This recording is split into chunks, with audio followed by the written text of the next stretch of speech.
My husband humiliated me before everyone, so I made sure he learned a lesson he won't ever forget. You know that gut-wrenching moment when your entire life explodes, and you realize everything you believed was a calculated lie? For me, it started with a single sickening announcement. Imagine your husband at your biggest charity event, getting down on one knee.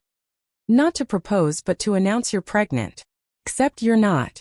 And then you find out he did it to cover for his actual pregnant girlfriend. What the hell would you do? Because that's exactly what happened to me. Owen and I had been married for 5 years when the cracks really started to show.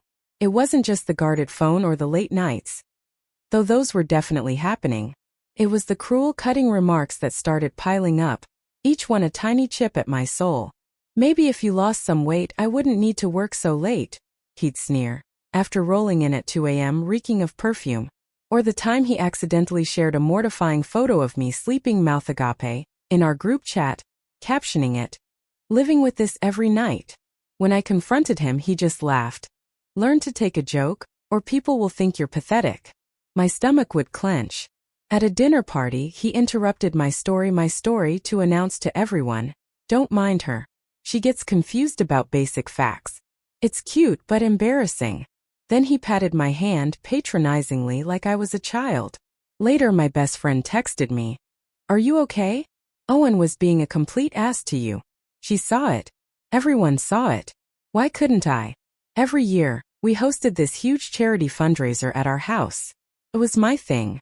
I organized everything, invited 50+ people, family, friends, coworkers, neighbors. This year was especially important because we were raising money for the children's hospital where my niece had received treatment. I poured months into planning. The night of the event, everything was perfect. We'd raised almost $15,000. People were laughing, having a great time, and I was feeling genuinely proud. Then Owen clinked his glass. He had a surprise announcement that couldn't wait.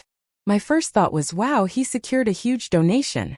Instead, he pulled out a small jewelry box, got down on one knee in front of everyone. Everyone gasped. We were already married, so what was happening?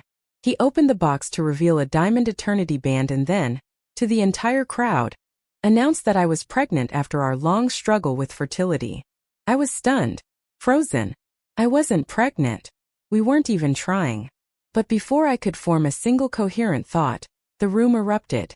People were crying, cheering, hugging me. My mom broke down sobbing about her first grandchildren. His parents were already discussing names. My boss, who was there, was promising me extended maternity leave. Owen slipped the ring on my finger, hugged me tight and whispered, "Just go with it." Then he kissed me deeply, like we were having this beautiful romantic moment. I felt physically sick, my world spinning, but I couldn't process what was happening fast enough to react. For hours I had to pretend. People touched my stomach, gave me advice, asked about due dates. Meanwhile, Owen was beaming, accepting congratulations, playing Father of the Year. I was trapped in a living nightmare, at my own fundraiser for children's cancer. For crying out loud, I couldn't even escape to cry. When everyone finally left, I confronted him. He just laughed it off, said he thought it would be cute to announce it that way, and we could just tell everyone I lost them in a few weeks. Who does that?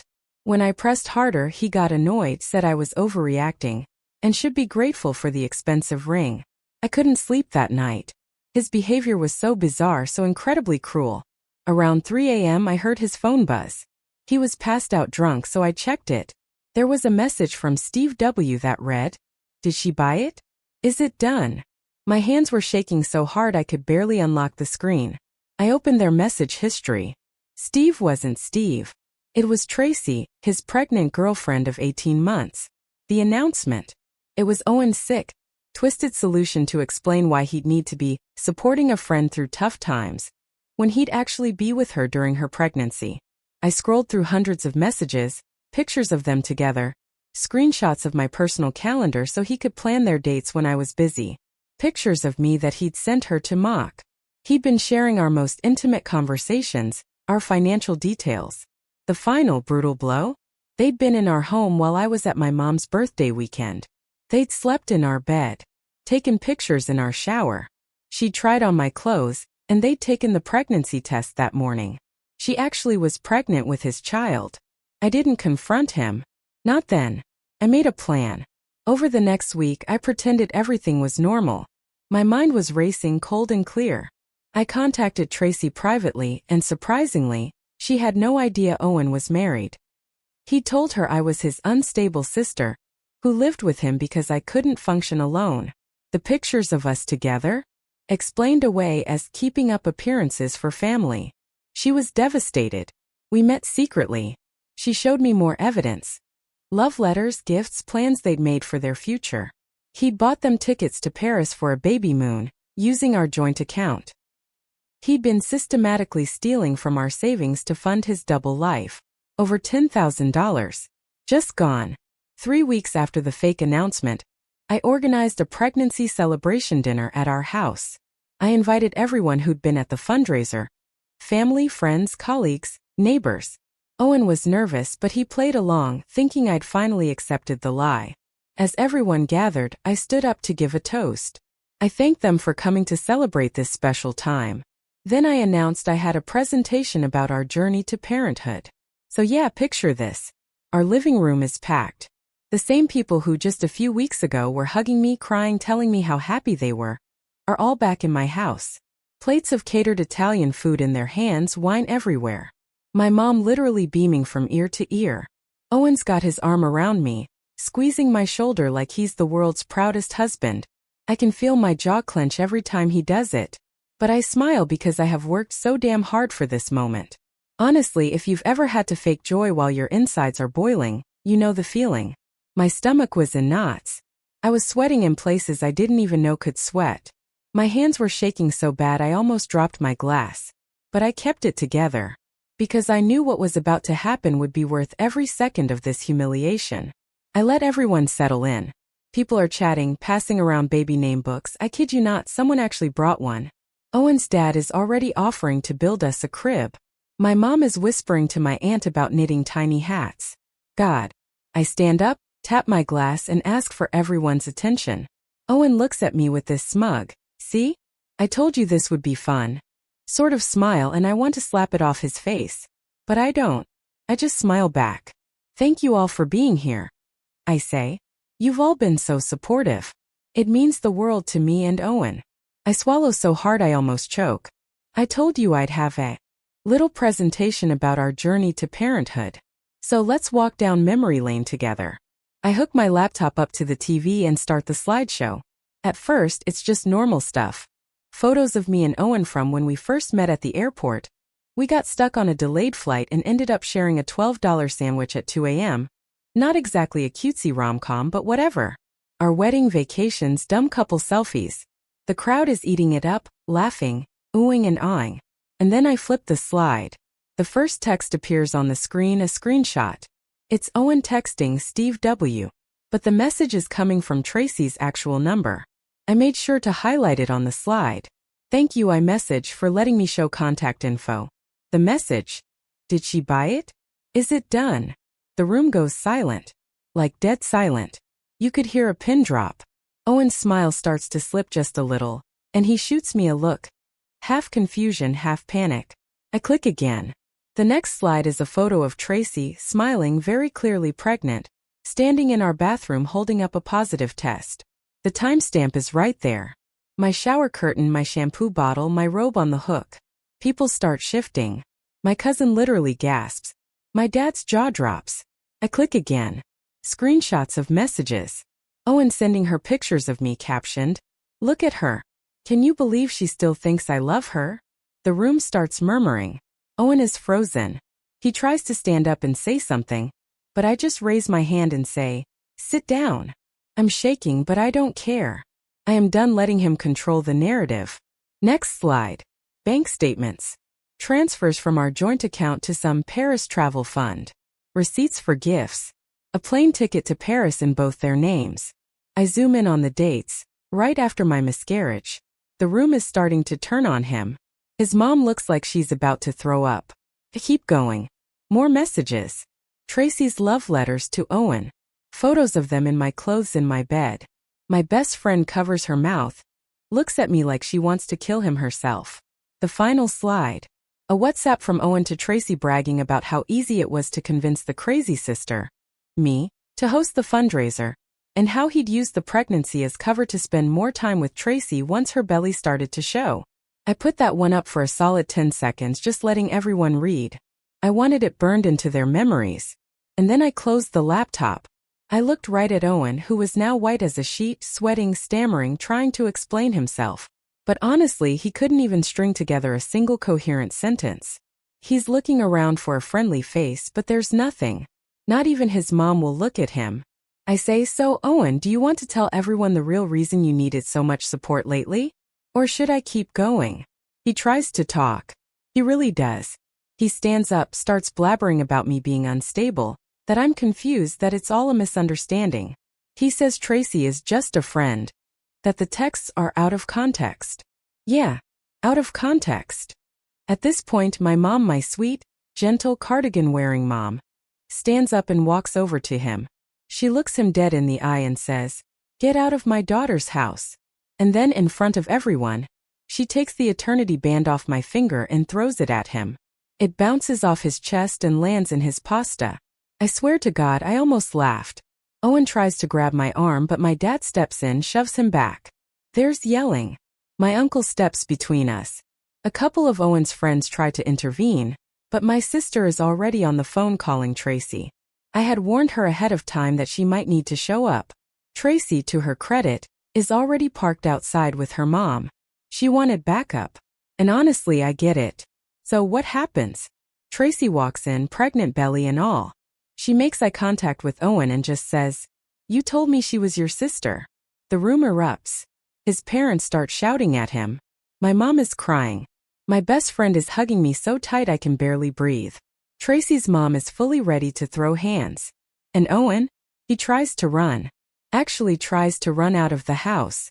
Except my neighbor, bless her, 5 feet 2 inches retired volleyball coach Hart, blocks the door and says, "You're not going anywhere until you explain yourself." So now he's trapped, surrounded by everyone he's lied to for years, and he has no idea what to say. He finally starts yelling at me, calling me vindictive, crazy, saying I'm ruining his life, that I set him up. I let him scream. I don't care. I am shaking, but I am not moving. Not this time. I look at everyone and I say, "I'm not pregnant. I was never pregnant. But Owen's girlfriend is." I motion to Tracy, who is now sobbing into her mom's arms. He's been lying to all of us, stealing from me, cheating, gaslighting me for years. I turn to Owen and say, "You're done here." My dad opens the door. Owen finally bolts, slamming into the porch railing on the way out, nearly falling down the steps. That night I barely slept. The adrenaline was insane. I kept replaying everything in my head. My phone was blowing up with messages. Some people apologizing for not seeing it sooner. Some just checking if I was okay. Tracy and I ended up texting until 3 a.m. She was devastated, but also relieved in a weird way to finally know the truth. But the fallout? Oh, the fallout was just beginning. Owen's stuff was still in the house. His parents were texting me, begging me not to press charges. My boss was asking if I needed time off. Tracy's mom wanted to know if we could meet. And Owen? He was about to find out what happens when you humiliate and betray the wrong woman. In the weeks that followed, Owen, despite being caught red-handed, started reaching out to mutual friends, even my extended family, spinning this wild tale that I'd lost it, hacked his phone, and fabricated messages because I couldn't handle him leaving. The audacity! But it worked on some people, the conflict-avoidant ones who just wanted everything to go back to normal. And Owen's parents? Who saw everything. They didn't call me. Instead, his mom texted my mom, saying it was unfortunate how the situation was handled, and maybe Owen could collect his things without further escalation. My mom, usually the most patient tea-brewing person alive, called me practically hissing. If anyone is doing the escalating, it's their son. I wanted to laugh and cry at the same time. Owen meanwhile blew up my phone. At first it was, "Let's talk like adults. We can fix this if you just apologize for embarrassing me." Apologize for exposing his actual double life? I have no words. When I ignored him, it turned to threats. He said he'd make sure everyone knew what I'd done, that I'd be sorry, that I'd ruined Tracy's life. I blocked him. He started emailing. I blocked those. He started messaging through random numbers, then tried mutual friends. He even called my dad. My dad, who has never liked Owen, answered and just said, "Lose my number." I found out later when he showed up at my place holding his phone like it had a disease. The family fallout was wild. My mom wanted a healing dinner with Owen's parents, imagining we'd untangle 5 years of lies over roast chicken. My dad, on the other hand, wanted to file a police report for fraud. My brother Hank started a group chat called "Owen is Dead to US" and kept adding Owen back in just to annoy him. And then there was Tracy. I honestly thought she'd vanish. But she called me. "I don't know who to talk to," she said. Her mom was furious. Owen kept showing up at her work. I told her flat out I wasn't her therapist, but I'm not a monster. She needed someone who understood Owen's manipulation. And that someone apparently was me. We met at a coffee shop. Her mom watched me from outside like I might bite. Tracy looked exhausted. She pushed a stack of envelopes across the table, her hands shaking. "He's still sending me these." Inside were cards with Owen's signature, plus receipts for stuff he'd bought for the baby. With my money, I might add. She was considering a restraining order. We just sat there, two women lied to, feeling a weird connection. Back at home, things were anything but normal. I had to change the locks, figure out bills, pack up Owen's junk. My mom, bless her, showed up with 3 empty suitcases and lemon bars, lecturing me about boundaries while putting away my laundry. My dad came by, mostly to glare at the door and threatened to break Owen's legs. Owen started playing dirty. He emailed our landlord, claiming I was no longer a resident and was harassing him and his pregnant partner.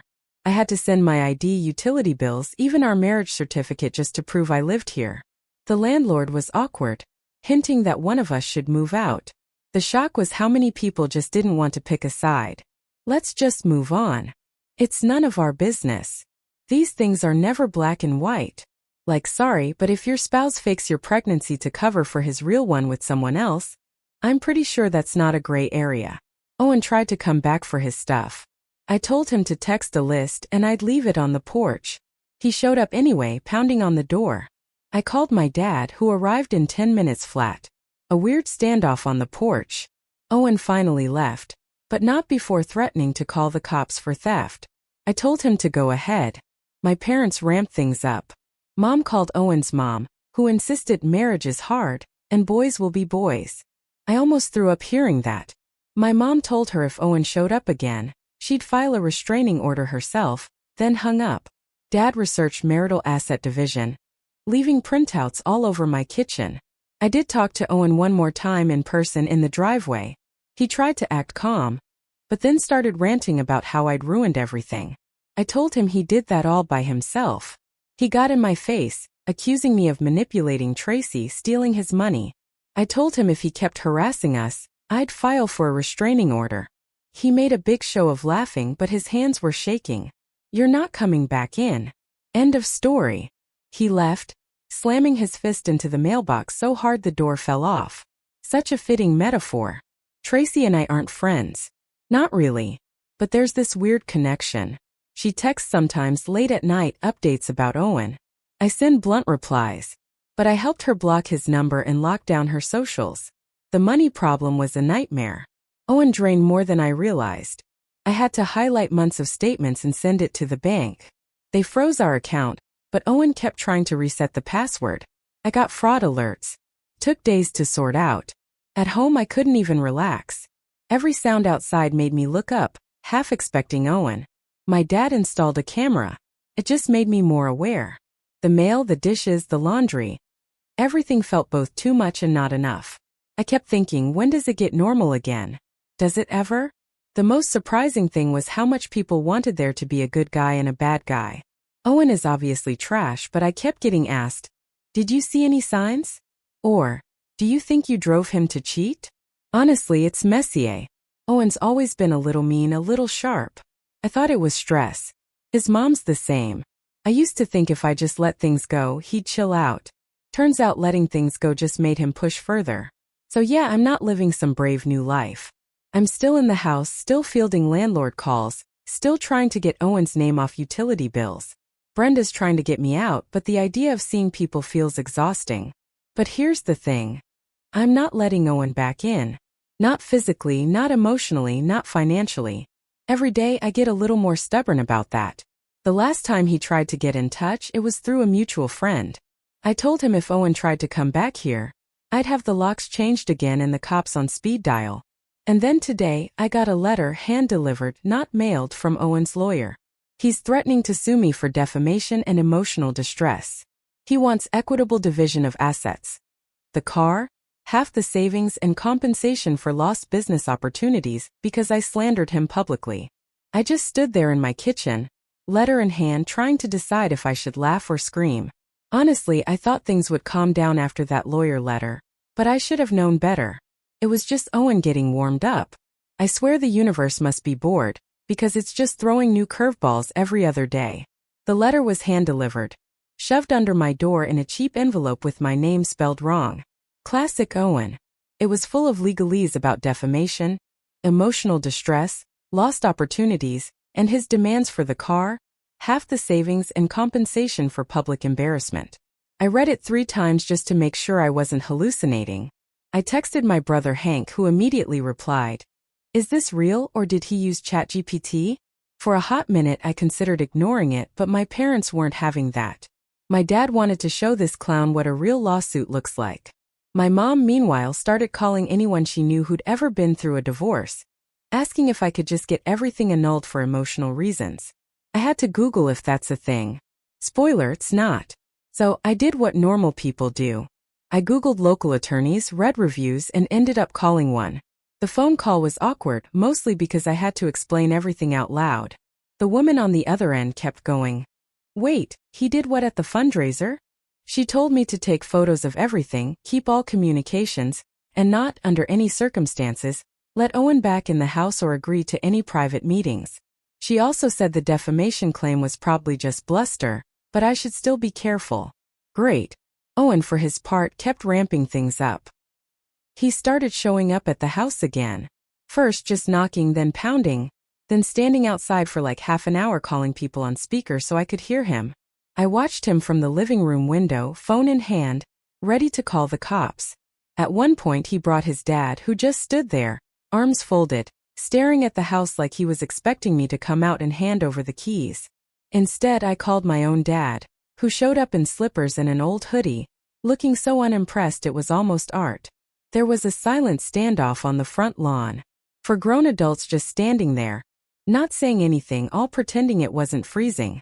Eventually, Owen's dad muttered something and they left. I double-locked the door and texted the whole family. "If you see Owen or his dad, don't answer. I'll handle it." The social fallout kept spreading. Some people unfollowed me on Instagram, which LOL whatever. But others slid into my DMs to hear my side. It's weird how people you barely know feel entitled to the details of your life if there's a whiff of drama. I kept my replies short. Brenda, on the other hand, went nuclear. She posted a story calling out Owen's narcissist energy, tagged him, and started a comment war that lasted 2 days. I muted everything because honestly I was too busy dealing with real-life mess. Owen's mom finally reached out, not to apologize obviously, but to discuss logistics. She wanted to know when Owen could pick up his belongings that I was refusing to release. I told her flat out I wasn't refusing anything. I'd packed up everything he'd listed, put it in the garage, and changed the code. She got snippy, saying it was unreasonable not to trust Owen to come inside and get the rest. I said, "After what he did, he's not setting foot in this house again." She started lecturing me about forgiveness and how everyone makes mistakes. I told her this wasn't a mistake, it was a pattern.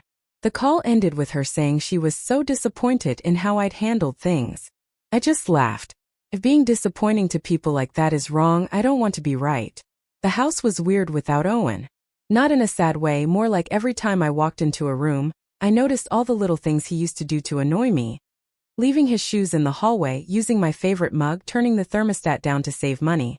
Now it was just quiet, kind of peaceful actually. The money stuff was still a nightmare. Owen kept trying to access our frozen joint account. I got emails about suspicious activity. One afternoon, a call from the fraud department. They wanted to confirm if I was trying to transfer several thousand out. I wasn't. I had to go in person, sit in a tiny office, and explain the whole thing again. He said the account would stay frozen until we sorted out the divorce. Meanwhile, Tracy kept popping up. She texted me late one night saying she was scared Owen might show up at her place. He'd been calling nonstop, sometimes from blocked numbers, sometimes even threatening to take the baby if she didn't help him clear his name. I told her she needed to talk to someone, anyone. She said her mom was already on alert, but she just wanted someone to hear her. I felt for her, I really did. But I also felt overwhelmed. I can't fix her life and mine at the same time. Brenda, my chaos fairy godmother, showed up with coffee and donuts. She sat at my kitchen table scrolling through her phone, reading messages from people taking sides. Apparently, Owen's friend Ricardo was trying to convince people I was dangerous and unstable. Brenda laughed so hard she almost snorted coffee. If you're the unstable one, I'm a yoga influencer. We both lost it for a minute and honestly it felt good to just laugh. Then Brenda got serious. She asked if I'd thought about moving out, starting fresh somewhere else. I hadn't. It felt weird, like running away. But staying here meant living with all the ghosts of Owen's nonsense. Brenda said, "You don't owe anyone this house. You can start over." Things came to a head when Owen tried to come back for his tools. He texted me first, said he'd be by at noon. I told him I'd leave them on the porch. At 11:30 he started calling, then texting, then calling again. At noon he was at the door, banging so hard the neighbor's dog started barking. I opened the window and told him his stuff was outside. He shouted that I was stealing from him, that he knew his rights, and if I didn't let him in he'd call the cops. I said, "Go ahead." He started recording me with his phone, narrating that I was refusing lawful entry. I rolled my eyes and told him to leave or I'd call the cops myself. He finally grabbed his stuff and stomped off, but not before kicking over the flower pot by the porch. Real mature. After that, I got a text from Tracy. Owen had tried to contact her again, this time through a mutual friend, Cecilia.